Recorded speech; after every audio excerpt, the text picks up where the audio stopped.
देगलूर बिलोली मतदार संघ पोटनिवडणूक हो रही है, चुनाव हो रहा है।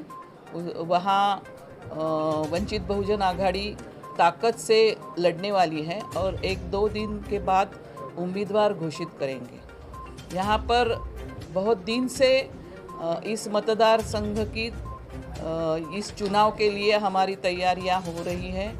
वहाँ पर संगठनात्मक जो हमारी ऑर्गेनाइजेशनल जो पूरा सेटअप है उसको भी हमने बहुत ताकत से खड़ा किया है, उसका प्रशिक्षण भी हुआ है और उस क्षेत्र में ग्राम पंचायत इलेक्शन में 100 प्रतिनिधि हमने चुन के लाए हैं।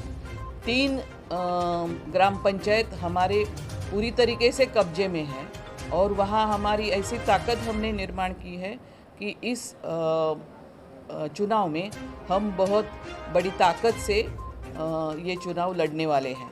महाराष्ट्र की राजनीति में आज विरोधी पक्ष का अभाव है और वंचित बहुजन आघाड़ी विरोधी पक्ष के रूप में एक मजबूत पर्याय महाराष्ट्र के राजनीति में खड़ी हो रही है। वही भूमिका हम यहाँ पर निभाएंगे और हमारा प्रयत्न, हमारी कोशिश यहाँ पर विजय खींच लाने का ही है।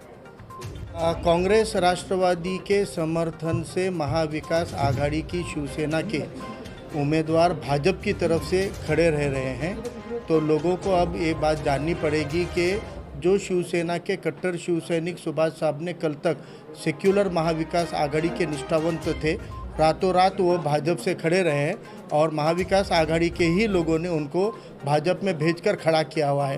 तो इस दाव को समझना चाहिए और कांग्रेस, राष्ट्रवादी, शिवसेना, भाजपा ये सत्ता के दीवाने हैं।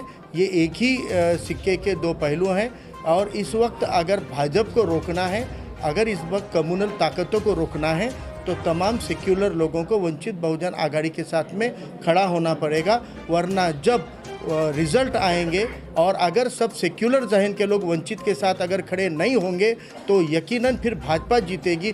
उस वक्त ये आरोप नहीं होना चाहिए क्योंकि कांग्रेस में भाजपा को हराने की कोई इच्छा शक्ति और ताकत रही नहीं है और कांग्रेस उसको हरा नहीं सकती है। वंचित बहुजन आघाड़ी ही इस वक्त भाजपा को हराने की ताकत रखती है। कॉन्फरन्स घेण्याचा उद्देश हा आहे की येत्या 30 तारखेला देगलूर बिलोली विधानसभेसाठी पोटनिवडणूक होत आहे।